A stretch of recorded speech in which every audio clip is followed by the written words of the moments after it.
네, 안녕하세요. 킹젠스 성경 공부 바르게 나누기 16번째 시간으로 오늘은 심판에 대해서 공부를 하도록 하겠습니다. 심판은 어떤 의미냐 하면 우리가 잘 알지만 자세히 조사하여 잘잘못을 따지거나 옳고 그름을 판단하는 그러한 것을 말합니다.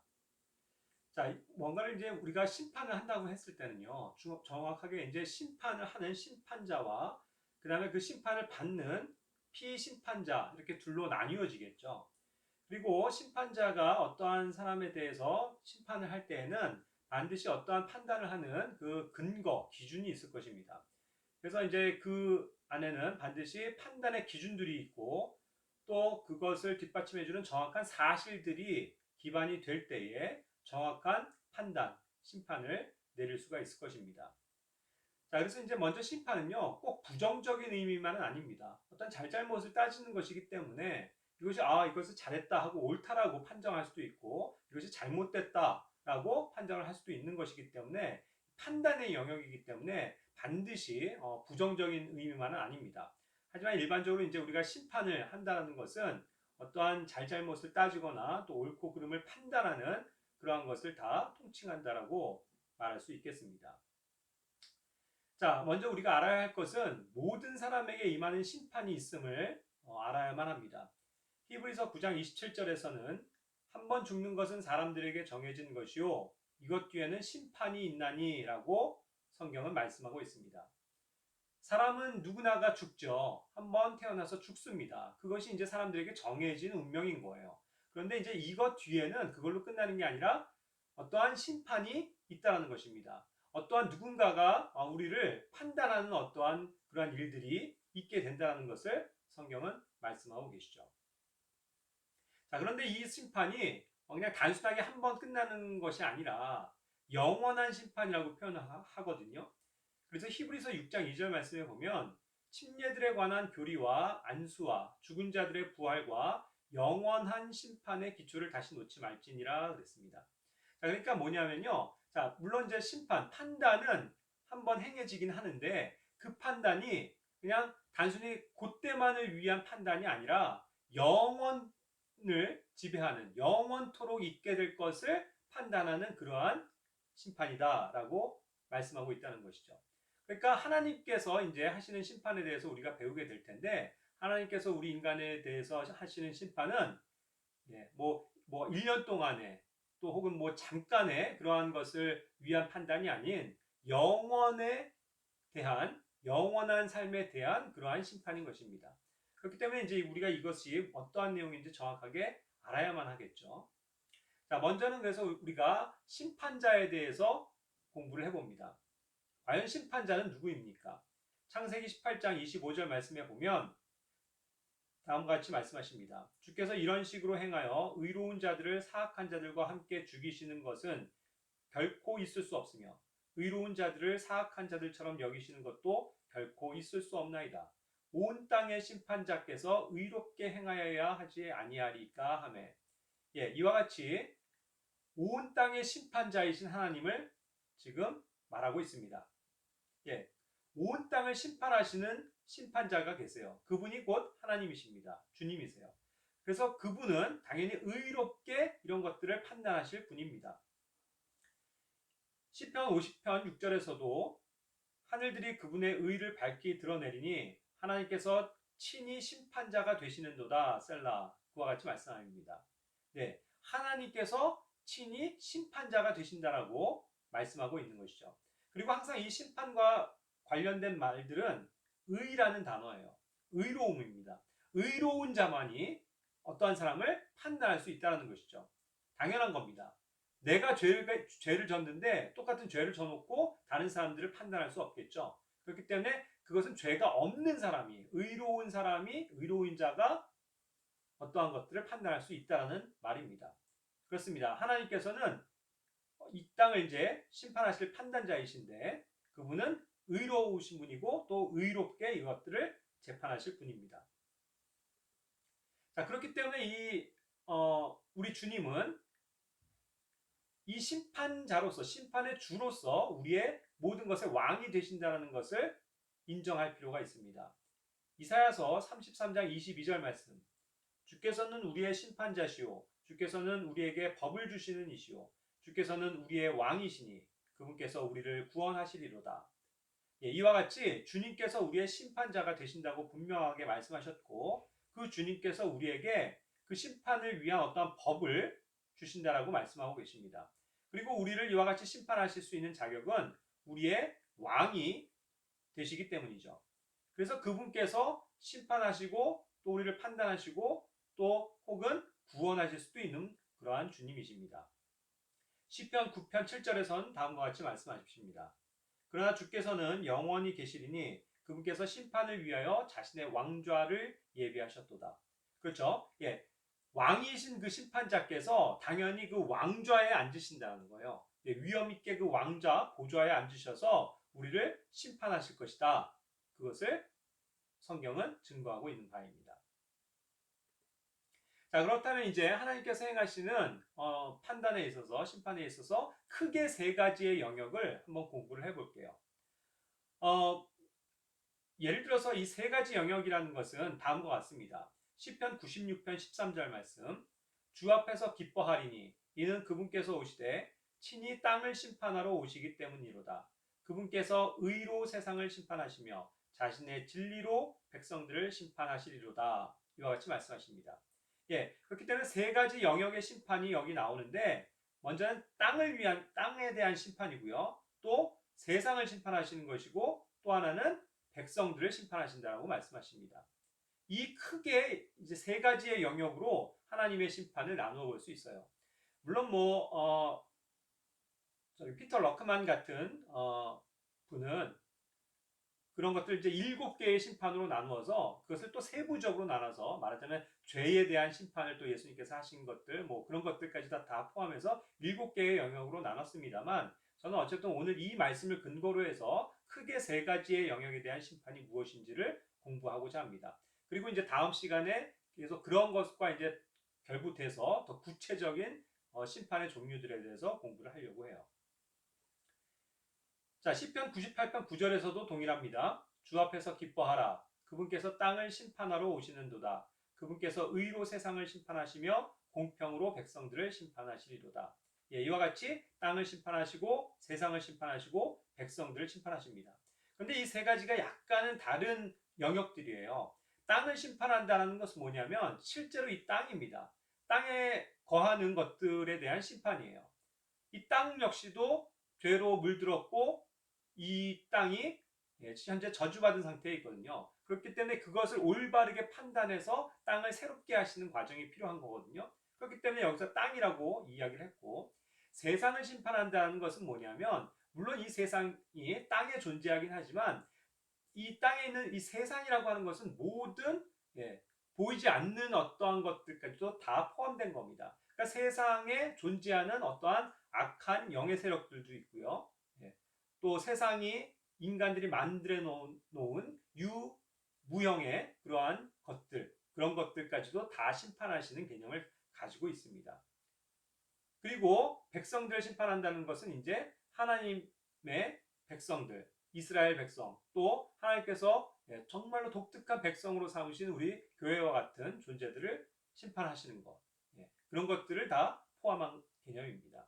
이와 같이 이제 세 가지의 영역으로 나누어 볼 수가 있어요. 자, 그래서 이제 첫 번째로 그 세 영역의 심판 가운데서 땅을 심판하는 것에 대해서 보겠습니다. 역대상 16장 33절 말씀. 그때에 숲속의 나무들이 주 앞에서 노래하리니 이는 그분께서 땅을 심판하러 오시기 때문이로다. 예, 이와 같이 땅을 심판하러 오시는 것에 대해서 숲속의 나무들이 노래한다고 그랬거든요. 결국 그것은 뭐냐면 땅이 지금 현재 신음하면서 하나님의 아들들이 나타나기를 또 주님이 나타나기를 소망한다고 했잖아요. 기다리고 있다고 했지 않습니까? 바로 그러한 내용입니다.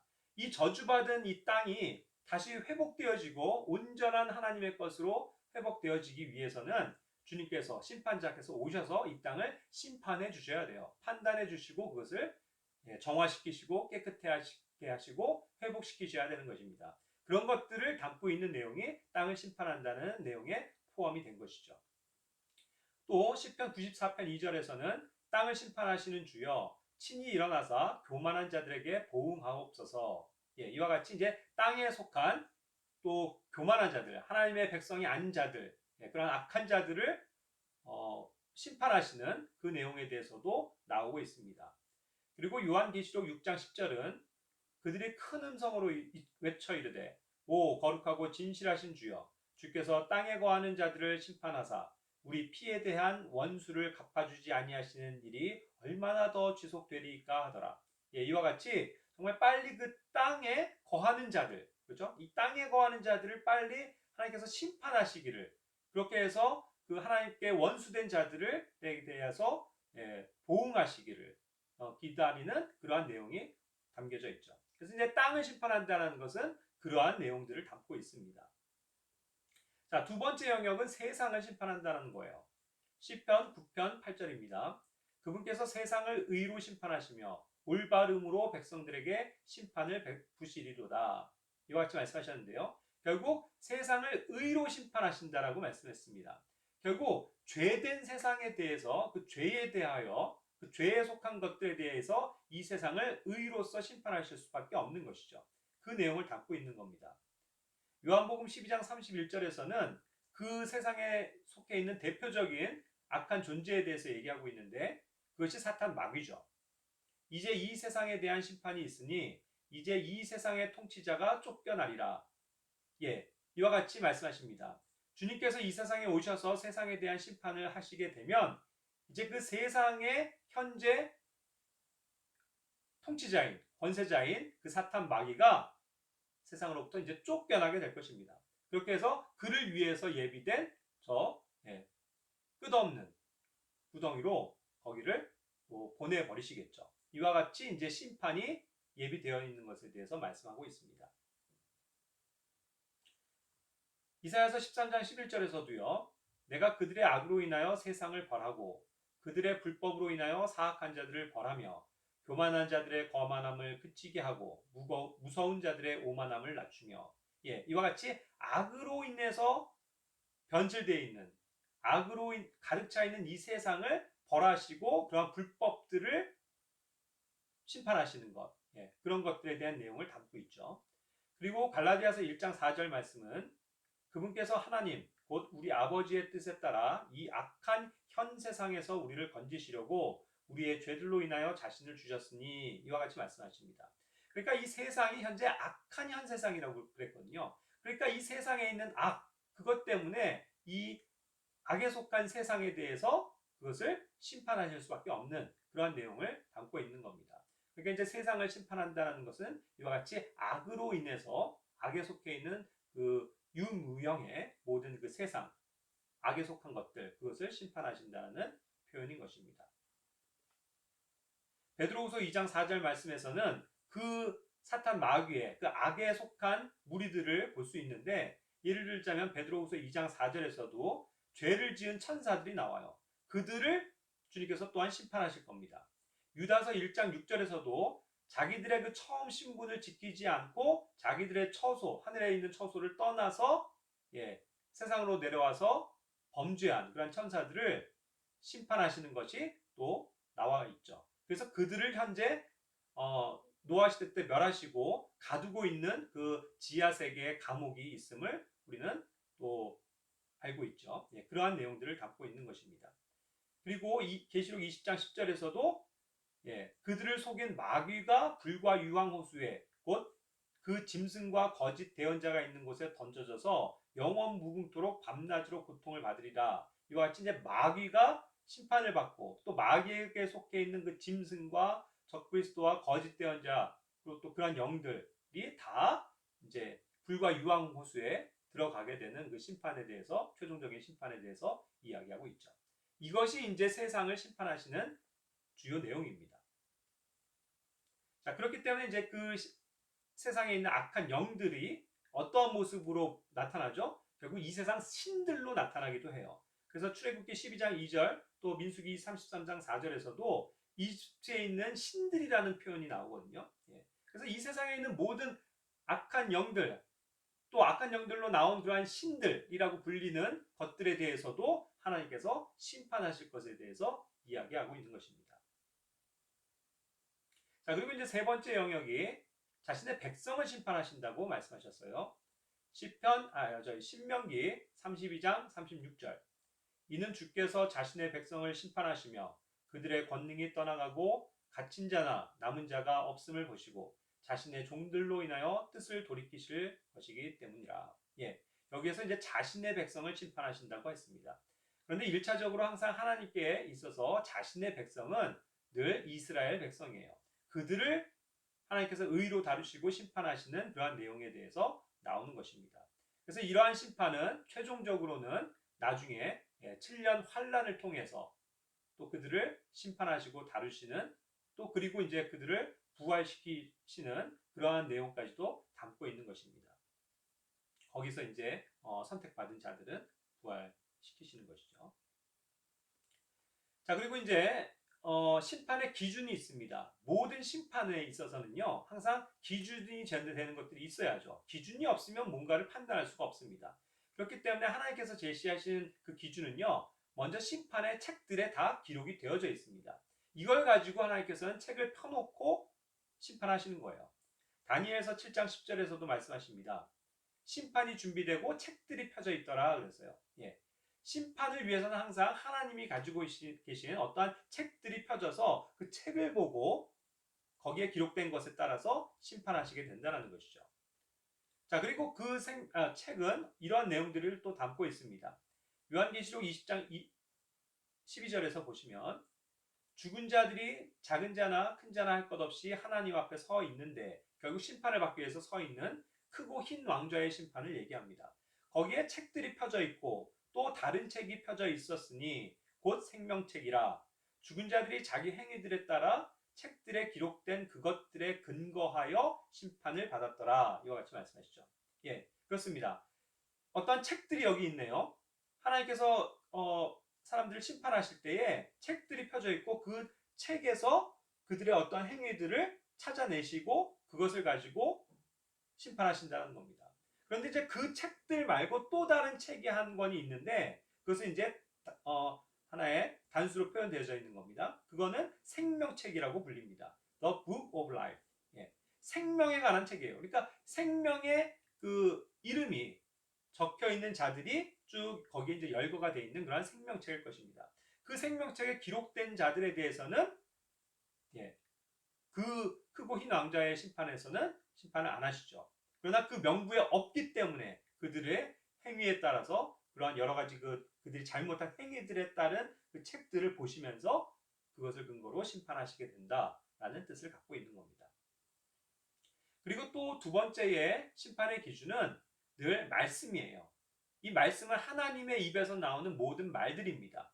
그래서 더 워드, 단어 하나까지도 하나님께서는 일일이 세신다는 말이죠.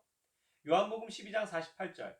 나를 거절하고 내 말들을 받아들이지 아니하는 자에게는 그를 심판하는 이가 있으니 곧 내가 한 말, 바로 그 말이 마지막 날에 그를 심판하리라. 이와 같이 the word, my words라고 한 예수님의 입에서 나오는 말씀, 예수님 자신이 말씀이시잖아요. 그 한 말이, 그 말 하나하나가 결국 우리를 심판하는 하나의 기준으로 삼으실 것이라는 것을 말씀하시는 거죠. 그렇기 때문에 우리는 늘 하나님의 말씀, 이 the word에 주의를 기울여야 하는 것입니다. 단어 하나하나에까지 하나님의 살아계신 말씀의 그 판단의 기준이 있는 것이기 때문에 우리는 그것을 늘 부지런히 공부해야 되는 이유가 여기에 있습니다. 그리고 세 번째인데요. 이 진리는 이것은 뭐냐면 진리라고 얘기했습니다. 로마서 2장 2절 말씀.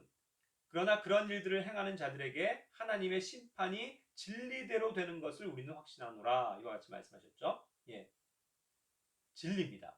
결국 하나님의 말씀이 진리인데요. 그렇죠? 이 하나님의 심판은 그렇기 때문에 진리대로 되어진다라고 말씀하십니다. 진리를 떠나서는 올바른 판단이 있을 수 없어요. 그러니까 하나님께서는 항상 그 진리로서, 진리 대신 말씀으로서 우리를 판단하시는 겁니다. 그렇기 때문에 우리가 하나님의 심판에서 자유롭기 위해서는 이제 우리가 받는 심판은 그리스도의 심판인데요. 우리가 항상 진리 가운데 있어야 돼요. 진리대로 행할 때 우리는 안전하고 또 하나님으로부터 칭찬을 받을 수 있을 것입니다. 자, 그리고 이제 네 번째는 법과 행위예요. 로마서 2장 12절 말씀. 율법 밖에서 죄를 지은 자들은 또한 다 율법 밖에서 멸망하고 율법 안에서 죄를 지은 자들은 다 율법으로 심판을 받으리니. 예, 그렇기 때문에 항상 이 법은 중요합니다. 굳이 뭐 여기서 율법이라고 안 하더라도요, 이 법은 굉장히 판단에 있어서 중요한 거잖아요. 예, 법이 있음으로써 이 사람이 그것을 법을 어겼는지 아닌지, 죄를 졌는지 아닌지를 따질 수 있는 건 아니겠습니까? 그렇기 때문에 항상 법은 중요하죠. 자, 그런데 하나님께서는 이 이스라엘 백성들을 먼저 자신의 백성으로 삼으시고 그들에게는 법을 주셨어요. 예, 그들에게 주어진 그 고유한 법, the law가 뭐냐면 그것이 이제 우리가 율법이라고 번역하는 이 단어입니다. 하나님께서는 이 율법을 가지고 유대인들을 다루세요. 그래서 그것을 가지고 그들을 판단하시는 겁니다. 그 백성에게 대해서는요. 하지만 그 백성이 아닌 자들은 율법 밖에 있잖아요. 그렇기 때문에 율법 밖에서 그것을 또 기준을 가지고 판단하시게 될 것입니다.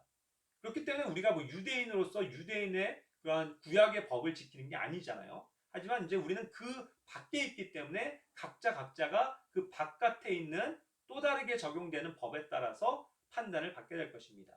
그럴 때 중요한 것은 우리 같은 신약 교회는 성경 말씀, 아까도 얘기한 것처럼 말씀과 진리대로 행했는지를 따라서 판단하실 것이고, 이 율법 밖에서 죽은 또 그리스도의 은혜 가운데 들어오지 못하고 죽은 자들은 다 하나같이 자신들의 죄로 인해서 죽은 것이기 때문에 그 죄값을 물으시겠죠. 그래서 그 죄들에 대해서, 그 행위에 대해서 하나님께서는 반드시 판단하실 것입니다. 그러한 내용을 담고 있는 거죠. 베드로전서 1장 17절에서도 말씀하십니다. 사람들의 외모를 중시하지 아니하시고 각 사람의 행위대로 심판하시는 아버지를 너희가 부르며 간구할진대 너희가 여기에 잠시 머물러 있을 동안을 두려움 가운데 지내라. 예, 여기서도 나오죠. 각 사람의 행위에 따라서 행위대로 심판을 하신다라고 하나님께서는 말씀하십니다. 그렇기 때문에 우리들 역시 우리의 행위가 중요한 것이죠. 구원받은 이후에 우리의 행위가 중요합니다. 왜냐하면 우리 각자가 한 행위에 따라서 하나님께서 심판하시기 때문이죠. 그것이 이제 다음 주에 다루게 될 그리스도의 심판석에서의 내용들입니다. 자, 그렇기 때문에 다시 한번 또 이런 것을 짚고 넘어가는데요. 심판의 근거는 무엇입니까? 모든 사람들에게 적용되는 거예요. 유다서 1장 15절. 이것은 모든 사람에게 심판을 집행하사 그들 가운데 경건치 아니한 모든 자들이 경건치 아니하게 범한 모든 경건치 아니한 행위와 또 경건치 아니한 죄인들이 그분을 대적하여 말한 모든 거친 발언에 대하여 그들을 정죄하려 하심이라. 이와 같이 말씀하시죠. 두 가지입니다. 모든 사람들이 하나님의 심판을 벗어날 수 없는데 그 판단에 심판받게 되는 그 근거는 뭐냐면요. 우리가 한 행위들이에요. 어떠한 행위를 했느냐, 경건치 않게 무슨 잘못들을 저질렀느냐, 그거죠. 그리고 또 우리가 하나님의 진리에서 벗어나서 한 말들, 그 말들까지도 우리가 발언한 것들에 대해서까지도 정죄받고 심판을 받게 되어 있다는 것입니다. 그렇기 때문에 이제 우리는 항상 이 말과 행위에 있어서도 구원을 받은 자들 역시 그러한 은혜와 또 진리 안에서 말씀을 따라서 살아갈 때에 하나님에게서 이러한 또 그리스도의 심판석에서도 또 우리가 자유롭고 오히려 보상을 받을 수 있게 되는 것입니다. 자, 심판의 원인을 몇 가지 찾아보고 마치도록 할게요. 자, 모든 심판은 그렇기 때문에 죄가 원인입니다. 로마서 5장 16절은 이와 같이 말씀하세요. 또 이 선물은 죄 지은 한 사람으로 말미암아 이루어진 것과 같지 아니하니 이는 한 사람으로 말미암은 심판은 정죄에 이르렀으나 많은 범죄로 인한 이 거저 주시는 선물은 칭의에 이르기 때문이니라. 예, 죄 지은 한 사람으로 인해서 이 죄 때문입니다. 죄가 한 사람으로 인해서 들어왔어요. 첫 인간 아담이 죄를 지음으로써 이 죄가 들어오게 된 것입니다. 그 죄로 인해서 우리가 정죄받게 되고 심판을 받게 된다는 것을 이야기하고 있죠. 성경은. 그리고 그것으로 인해서 그 죄로 인해서 어떠한 결과가 또 일어납니까? 우리가 죽게 된다는 것입니다. 사망한다는 것이죠. 로마서 5장 17절과 18절이 그것을 증거합니다. 한 사람의 범죄로 말미암아 사망이 한 사람을 통하여 군림하였을진데 은혜와 의의 선물을 넘치게 받는 자들은 한 사람 예수 그리스도를 통하여 더욱더 생명 안에서 군림하리라. 그러므로 한 사람의 범죄로 말미암아 심판이 모든 사람에게 임하여 정죄에 이른 것 같이 한 사람의 의로 말미암아 이 거저 주시는 선물이 모든 사람에게 임하여 생명의 칭의에 이르렀나니. 이와 같이 말씀하고 있습니다. 예, 그 한 사람의 범죄로 인해서 그 죄 때문에 모든 사람이 죽게 되었다는 것이죠. 그래서 그 죽음 이후에 이제 하나님의 심판이 우리를 기다리고 있는 것입니다. 그렇기 때문에 이 사망의 결과는 곧 하나님의 정해진 심판에 이르는 거예요. 처음에 읽은 그 말씀입니다. 히브리서 9장 27절. 한 번 죽는 것은 사람들에게 정해진 것이요 이것 뒤에는 심판이 있나니. 예, 이와 같은 심판이, 하나님의 심판이 우리의 죽음 이후에 모든 인간에게 임하기 때문에 우리는 그 심판에 대해서 예비해야 합니다. 저처럼 이미 예수 그리스도를 믿고 구원을 받은 하나님의 자녀는 이제 그 하나님의 심판을 받을 일이 없습니다. 그것은 이제 우리의 행위에 따라서 보상을 하시기 위한 그리스도의 심판이 있는 거고요. 아직 예수 그리스도를 개인의 구주로 믿지 않고, 예, 그래서 구원받지 못한 하나님의 자녀가 되지 못한 분들이 있다면 결국 이 말씀처럼 한번 죽은 이후에 하나님의 심판을 받게 되고 또 거기에서 영원한 정죄를 받게 되고 영원토록 그 지옥에 불과 유황으로 타는 못에 참여하게 되는 그 심판이 기다리고 있기 때문에 그것은 영원한 심판입니다. 그렇기 때문에 어서 빨리 우리 주 예수 그리스도의 은혜의 구원 안으로 그 하나님의 사랑 안으로 속히 돌아오시길 바랍니다. 예, 그렇기 때문에 심판을 몰라서는 안 돼요. 예레미야 5장 4절 말씀처럼 읽어보겠습니다. 그러므로 내가 말하기를 이들은 주의 길도 알지 못하고 자기들의 하나님의 심판도 알지 못하니 그들은 참으로 불쌍하고 어리석은 자들이다. 정말로 어리석은 자가 되지 않기를 바랍니다. 하나님의 심판이 여러분을 기다리고 있다는 사실을 꼭 기억하시기 바라고, 그래서 어서 빨리 우리 주 예수 그리스도를 믿고 구원을 받으셔서 심판에 이르지 않기를 주님의 이름으로 기도드립니다. 감사합니다.